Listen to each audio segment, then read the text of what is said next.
Chapter 1: The Chest in the Attic. The rain hadn't stopped since the moment Clara Winslow stepped off the train. The sky hung heavy with mist, blurring the jagged edges of the seaside cliffs like an old photograph left out in the sun. Her black taxi creaked up the narrow path toward the edge of the village, where the cottage sat, stubborn and weather-beaten, as if bracing against the Atlantic winds that had long since tried to claim it. Clara had come to disappear. Or, at the very least, to be forgotten for a little while. A 32-year-old book editor from London, she had spent the last 3 months watching her life unravel, a betrayal she hadn't seen coming, a fiancé who vanished with both a colleague and half their wedding fund, and a panic attack in the middle of Waterstones that left her trembling by the cookbooks.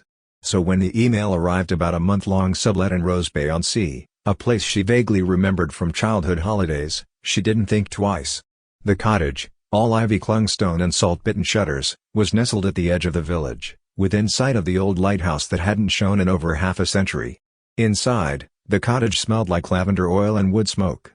There was no television, no Wi-Fi, and no neighbors within shouting distance, just the rhythmic roar of the ocean and the occasional call of a gull that sounded suspiciously like laughter. Clara lit a fire, made tea, and told herself that silence would be healing. It wasn't until the third night, when a storm had turned the sea into a furious black mirror, that she decided to explore the attic. The stairs groaned as if protesting her presence, and she ducked beneath low beams as cobwebs brushed against her cheeks. Her torch flickered, casting long, dancing shadows against the walls until she spotted it, a chest. Old, iron-latched, and half-hidden beneath a moth-eaten blanket. She hesitated. It looked almost theatrical, like something out of a Bronte novel, the kind of chest that held secrets meant to stay buried. But Clara, fueled by a mix of boredom and something deeper, curiosity, or maybe loneliness, crouched beside it and pried it open. Inside were dozens of envelopes. Thick, ivory paper, edges curled with time, all bound with faded blue ribbons. They were addressed in sweeping cursive. Eleanor Marlowe. The Glass House, Rose Bay-on-Sea. She opened one. Then another. Then another. The words inside were not just love letters, they were hauntings. Desperate, yearning, electric with unsaid things. Written by someone named James, they spoke of wartime goodbyes, late-night lantern signals from the lighthouse, promises of forever, and a love that had survived distance, silence, even fear. Clara read until the fire burned low. She couldn't stop. And then, at the bottom of the chest, she found the final letter. It was never sealed. The ink was darker, more urgent. It ended with a line that sent a chill crawling up her spine. "If you ever find this, come to the lighthouse. I'll be waiting." Clara looked out the attic window. The lighthouse stood in the distance, silhouetted against the storm, long abandoned. And dark. Or so she thought. Because for the briefest moment, so fast she nearly doubted it, she saw something. A flicker. A light in the tower. Chapter 2: The Man Behind the Letters. The morning after the storm, the sea had calmed, but Clara hadn't slept. She sat at the kitchen table, the final letter spread out before her like a map to somewhere she didn't know if she was ready to go. The flicker she'd seen in the lighthouse tower replayed in her mind on a loop. Had it really happened? Or had her imagination, stirred by candlelight and old paper, invented a ghost? Either way, one thing was certain: James had been real. And so had Eleanor. And she needed to know more. At the edge of the village, tucked between a closed-for-winter tea shop and a wind-battered post office, Clara found the Rose Bay Historical Society, a narrow brick building with peeling paint and a sign that swung noisily in the breeze. Inside, it smelled of old books, floor polish, and brine. And there, sorting a stack of yellowing photographs beneath a lamp, was Leo Harrington. He looked up as she stepped in, and for a second, the room seemed to tilt. Leo was tall, with windswept dark hair, stubble along his jaw, and eyes that had clearly seen more than they let on.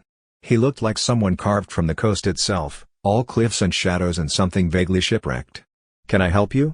he asked, voice low and unbothered. Clara cleared her throat. "I'm staying at the Winslow cottage.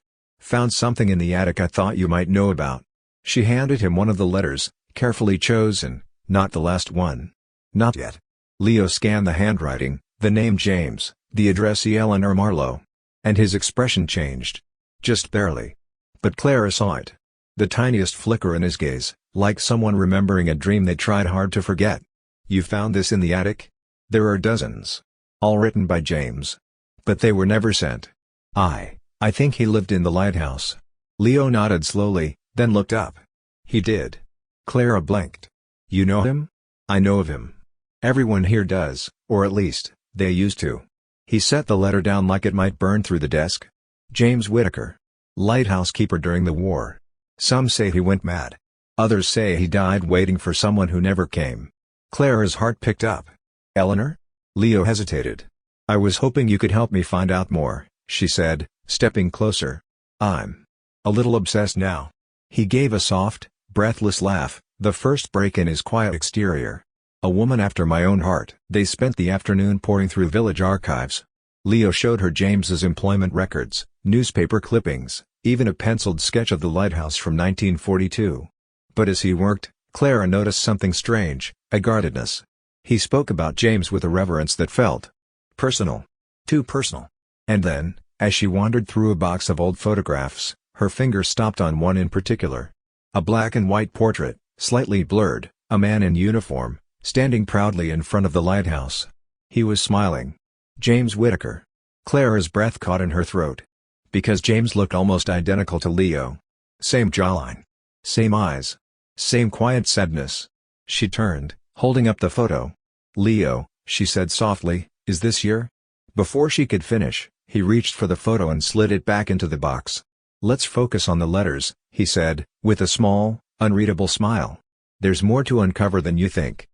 Clara stared at Leo as 1,000 questions sparked in her chest. Was it just coincidence? Or was the past closer to her than she ever imagined? Chapter 3, Ghosts of the Shoreline. It started with a whisper. A breeze curling through the village square, carrying fragments of a name that hadn't been spoken aloud in decades, Eleanor Marlowe. Clara heard it in the lull of conversation between two old fishermen. In the way the shopkeeper's hands trembled slightly when she mentioned the lighthouse. And in the way no one, absolutely no one, met her eye when she asked if they remembered James. The more she dug, the quieter the village became.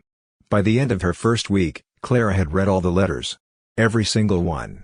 Some were filled with longing, others with anguish, but each one pulsed with the same thread. James loved Eleanor. Obsessively. Desperately. And then, without warning, they stopped. No goodbye. No explanation. Just silence. One afternoon, Clara found herself wandering the overgrown path that led to the lighthouse. Wind whipped through the tall grass, and sea spray stung her skin. The tower loomed like a monument to forgotten love, elegant, derelict, and undeniably magnetic. As she approached the lighthouse door, she noticed something odd, a smear of fresh dirt near the base of the stone, as if someone had recently been there. She glanced around. Nothing but waves and wind. The door was locked, rusted shut. But something made her stay. She walked the perimeter, shoes crunching over broken shells and debris, until a glint of silver near a pile of driftwood caught her eye. A locket. She crouched down and picked it up gently, heart thudding in her chest. The chain was tarnished, but the oval locket opened easily with a soft click. Inside was a photograph, a woman in a delicate tea dress, wind lifting her dark curls as she stood at the cliffside. Her smile was wide, radiant, alive. Opposite the photo, engraved in tiny script. Forgive me. Clara's breath hitched. She stood, turning toward the sea. And for a moment, just a breath, she saw her. A woman. Standing near the rocks. Long dress trailing in the wind. Face obscured by shadow. Clara blinked, and she was gone. Back at the Historical Society, Clara confronted Leo. Did James ever find Eleanor? Leo looked up from a stack of documents, his expression unreadable. No, he said quietly. She vanished. Vanished? Some say she drowned, he murmured. Some say she ran. Others believe the lighthouse drove her mad. But no one really knows. Clara hesitated. Do you believe that? He looked her dead in the eye. I believe the truth's been buried. And maybe it's time someone dug it up. That night, Clara placed the locket beside her bed. Around 3 a.m., a gust of wind blew through the open window, scattering some of the letters across the room. As she gathered them in the dark, she found a note she didn't recognize. Different paper. Different handwriting. Just 4 chilling words. She was never yours. Chapter 4, The Hidden Journal. By now, Clara was no longer just curious. She was consumed. The letters had stopped feeling like relics of the past. They were starting to feel like a warning. She couldn't shake the feeling that James's words, once poetic and heartfelt, had shifted in tone. They became possessive. Urgent. A little unhinged. And that note, the one she didn't remember reading, "She was never yours," had rattled her more than she wanted to admit. But Leo. He was calm. Almost too calm. James was under a lot of pressure, he said one morning, pouring her a mug of strong tea. A lighthouse keeper during the war wasn't just keeping ships safe. They were eyes for the coast. If anyone was hiding anything, he'd know. Clara stared into the steam. And if he had something to hide? Leo didn't answer. That afternoon, she returned to the lighthouse. This time, she brought a flashlight, gloves, and a thin crowbar she borrowed from the back of Leo's shed. The rusted lock gave way after a few sharp hits, and the heavy wooden door creaked open into darkness. The air inside was thick. Not just with dust and rot, with memory. The stones breathed history. Clara climbed the spiraling stairs, each one a chorus of groans beneath her feet, until she reached the keeper's quarters. A narrow room with cracked windows and a fireplace full of cinders long dead. She explored slowly, careful not to disturb too much. And then, behind a leaning bookcase, she noticed something. A seam in the wall. She pressed her palm against it. Hollow. Hard hammering, Clara wedged the crowbar into the corner and pried. Dust exploded into the air, choking her. Behind the panel was a narrow cavity, and inside it, wrapped in oilskin cloth, was a journal. James's handwriting. Jagged. Slanted. Less elegant than the letters. More frantic. She opened it. The first few entries were charming. Notes about lighthouse maintenance, ships passing by, weather. Mentions of Eleanor, "She brought me jam again. Apricot. Her smile stays with me longer than the fog." But as she flipped forward, the tone changed. Eleanor was seen with a stranger again. "Why does she lie to me? I told her she belongs here. With me." She laughed. Laughed like it meant nothing. "They think I don't know. But I've seen the signals at night. Morse from the cliffs. She's sending something. I'll find out what." Clara's stomach twisted. There was talk of surveillance. Codes. Betrayal. James hadn't just been writing love letters. He'd been watching her. Following her. Suspecting something deeper, a conspiracy? Infidelity? Or just madness? And then she reached the final page. Dated the same night Eleanor disappeared. The entry read. "She made her choice. I begged her to stay. But she went to the edge anyway. And the sea. The sea always takes what I love." The page was stained. Water damage? A teardrop? Blood? Clara stumbled back, pulse in her throat. Was Eleanor dead? Had James done something? She took the journal to Leo, fingers trembling. He skimmed it, slower than she expected. His face gave nothing away, until he reached the final entry. His hand tightened around the book. "Clara," he said softly, "there's something I haven't told you." Leo opened a drawer and pulled out a box Clara hadn't seen before. Inside was a crumpled letter. Eleanor's handwriting. And the date?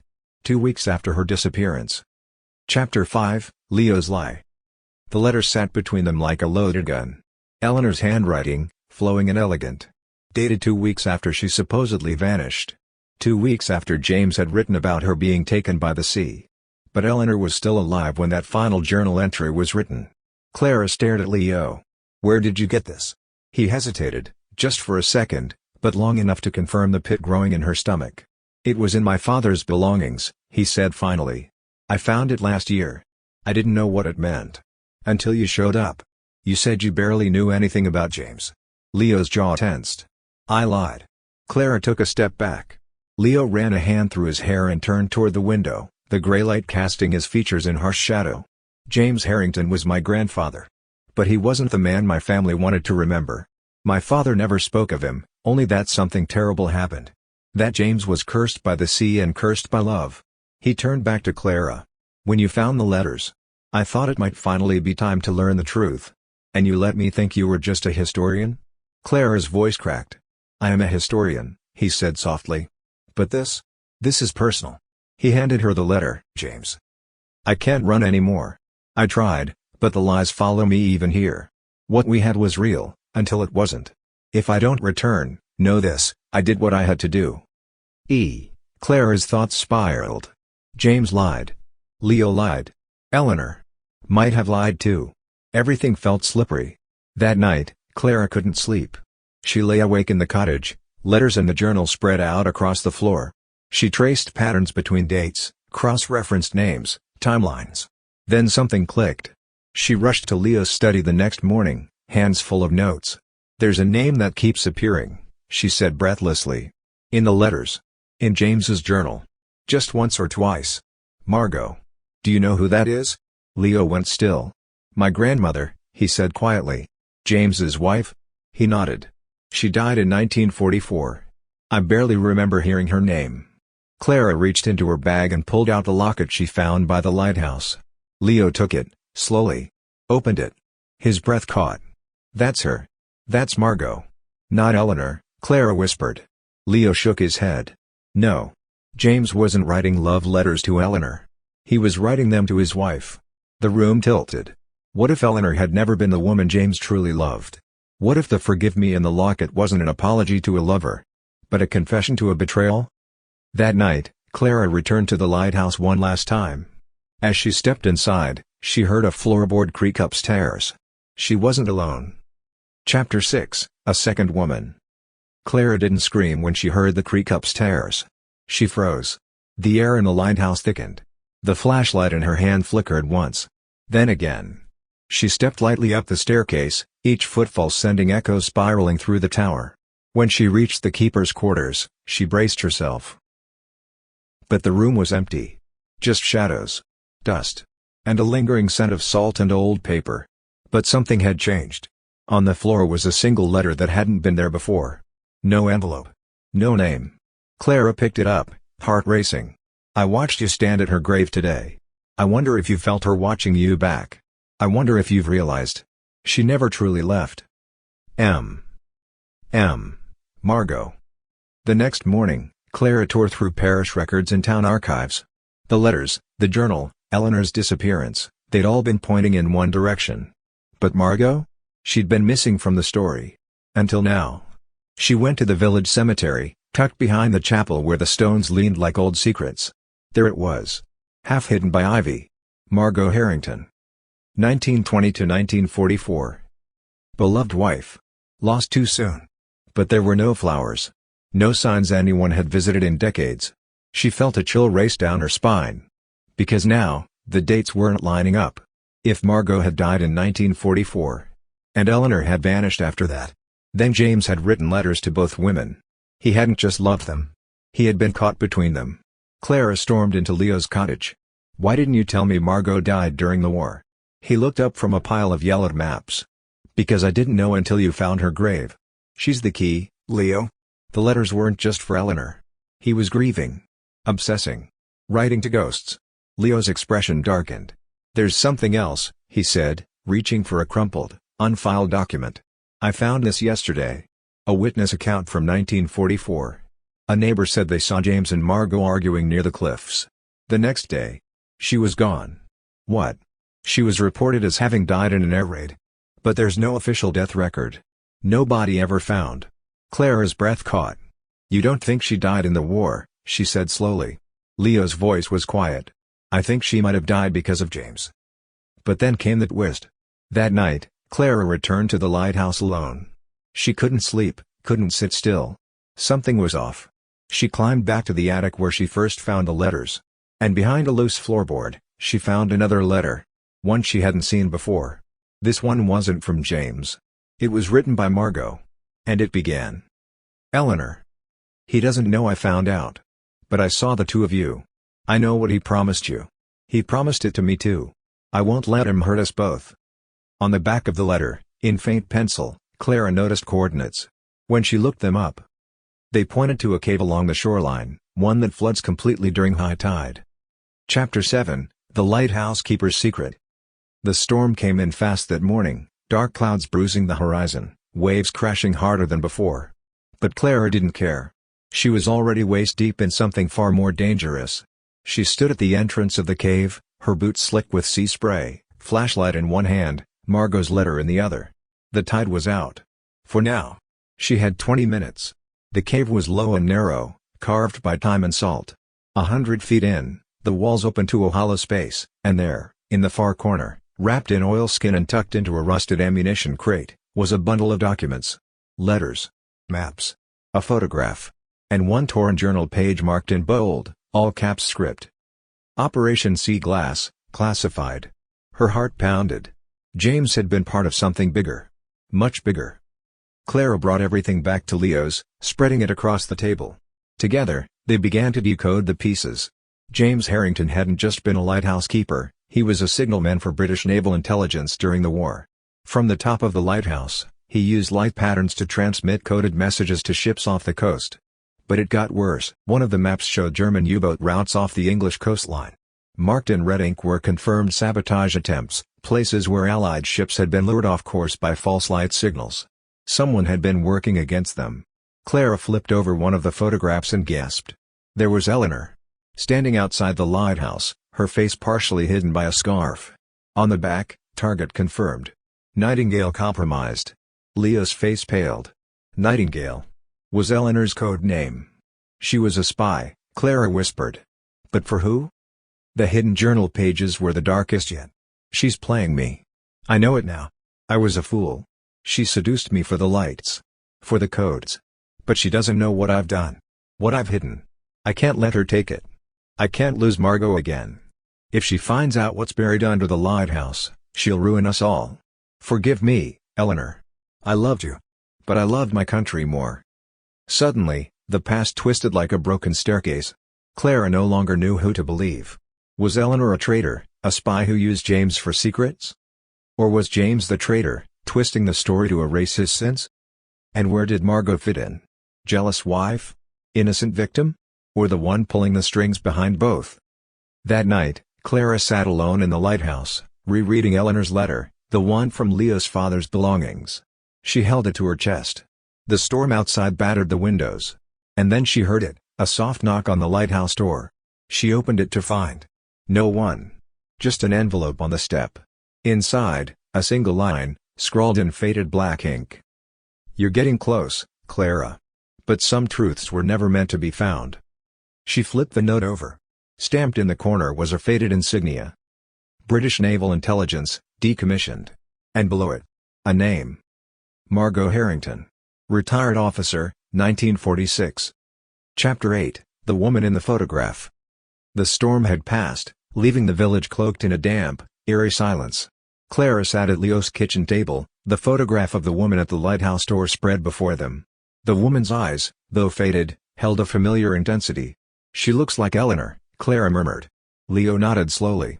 There's someone you need to meet. They ventured to the edge of the village, where an old stone cottage stood, ivy creeping up its walls. Inside lived Edith, a reclusive woman in her late 90s, known to locals as a war widow who rarely spoke of the past. Upon seeing the photograph, Edith's hands trembled. I took this, she whispered. It was the last time I saw Eleanor. Clara leaned forward. You knew her? Edith's eyes welled with tears. Eleanor was my sister. Over tea, Edith recounted a tale of love, betrayal, and espionage. Eleanor had been recruited during the war, tasked with monitoring James, the lighthouse keeper suspected of transmitting coded messages to enemy forces. But as the lines between duty and affection blurred, Eleanor found herself entangled in a dangerous liaison. She fell for him, Edith said, voice quivering. But when she discovered his true intentions, she planned to expose him. Clara's heart pounded. What happened to her? Edith looked away. She vanished before she could act. Some say she drowned, others believe she fled. I never stopped searching. As Clara and Leo left the cottage, the weight of Edith's revelations settled over them. The photograph, the letters, the coded messages, all pieces of a puzzle pointing to a truth long buried. Back at the lighthouse, Clara stood alone, the sea's roar echoing the turmoil within. She reached into her coat pocket and found a note, its paper aged and brittle. Clara. If you're reading this, then the past has found you. Seek the truth beneath the light. E. Clara's eyes widened as she realized the note was penned in the same handwriting as the love letters, but signed with an E. Could Eleanor have left this for her, and if so, what truth awaited beneath the lighthouse? Chapter 9, The Night the Lighthouse Went Dark. The storm rolled in fast. Clara didn't wait for Leo. She needed to know, not tomorrow, not in the morning, now. She reached the lighthouse just as the sky tore open. Thunder rumbled deep in her chest as she forced the old door open and climbed the spiraling staircase, her torchlight flickering with each breathless step. The room was cold, the fire long dead, but the journal pages were exactly where she'd left them. She laid the letter down beside the others, heart racing. She was starting to piece it all together now. James had buried something physical. Eleanor had tried to stop him. Margot had known more than she let on. And now, someone didn't want Clara to find it. Because when she turned around, the door slammed shut behind her. She spun, heart hammering. "Leo?" But there was no answer. Instead, a whisper. A shuffle. A shadow moved at the base of the staircase, then vanished. Clara grabbed her torch and ran down, skipping steps, rain pounding the glass. She reached the bottom just in time to hear the cottage door creak open. And close. Someone had been watching her. And they had taken the last letter. She sprinted back to her cottage. The fire was out, and her bag, the one she kept the most sensitive pages in, had been rifled through. Letters scattered. One of the envelopes had been burned, singed at the edges and left like a thread. And on her table, a single line had been scrawled in jagged handwriting. "Some story should stay buried." She collapsed onto the floor, wet and shaking, clutching what pages she still had. She'd come for peace, healing, solitude. Instead, she had a conspiracy, a ghost story, and someone, still alive, trying to keep secrets that were 70 years old. She didn't know who had broken in. She didn't know who was watching. But she knew now where she had to go. Beneath the lighthouse. Where the storm met the shore. Where love had turned to madness. Where James's final secret was still waiting. As lightning struck the sea, Clara lifted the torn corner of a blueprint she hadn't noticed before. It showed the lighthouse. And a hidden storage chamber beneath its base, sealed shut since 1945. In shaky pencil, a final note. "Keep it dark. Keep it sealed. If the light ever shines again, they'll come back for it." Yes. Let's bring it all to the finale, Chapter 10, Love, at Last Light. After the chilling break-in, the flickering beacon, and the final clue revealed beneath the lighthouse. It's time for truth, closure, and one last twist. This is where Clara faces it all, love, betrayal, legacy, and chooses what her story becomes. Chapter 10, Love, at Last Light. The storm screamed through Rose Bay-on-Sea like a beast unchained. Clara gripped the blueprint, soaked from rain and salt, heart pounding like a war drum. Beneath the lighthouse, beneath everything, there was a chamber. A room James had sealed shut in 1945. And now, the light was on. Whether it was memory or electricity, magic or madness, she didn't care. She had to see it. Leo tried to stop her. "Clara, this is dangerous. If someone broke in, they might still be." "I'm not waiting anymore," she said, voice like steel. "It's time to end this." They went together. The wind nearly pushed them off the cliff path. The lighthouse's glow sliced through the storm like a blade, illuminating the rocks in surreal pulses. Inside, the tower moaned with age. The stairs were slick, but Clara didn't pause until she reached the hatch beneath the keeper's quarters. Just as the blueprint showed, there it was. A trapdoor in the floorboards, hidden beneath the old rug. It hadn't been opened in decades. She pried it loose. The chamber below was cramped, stone-walled, and full of echoes. Old crates, military files, and, at the center, a rusted tin box wrapped in oilskin, just like the others. Inside was a reel of film. A projector sat beside it. Leo set it up without a word. The machine whirred to life. The bulb flickered. And the film played. James appeared on screen, grainy and still impossibly real. His eyes were sunken, his voice hoarse, his uniform hanging loose.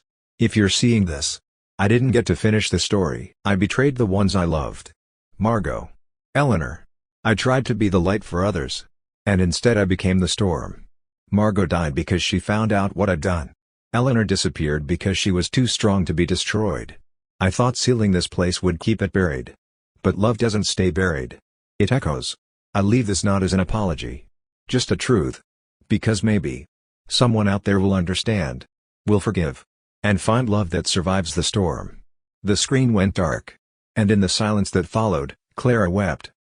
She didn't say much as they walked back to the cottage. Just held Leo's hand tighter. They sat by the fire until dawn, neither moving, until Leo finally whispered, "What do you want to do with it all?" Clara looked at the scattered letters, the photographs, the broken story stitched back together. "I think it's time someone finished it," she said. Weeks later, the lighthouse's light shone once more, officially relit in memory of those lost at sea and those who had waited for them. Clara stayed. Wrote. Fell in love again. Not with the mystery, but with what came after it. The last letter she read, tucked between pages of James's first journal, wasn't written to Margot or Eleanor. It was addressed to her, To Clara. If you find this, it means the light has returned. You were always meant to be part of this story. Welcome home. E.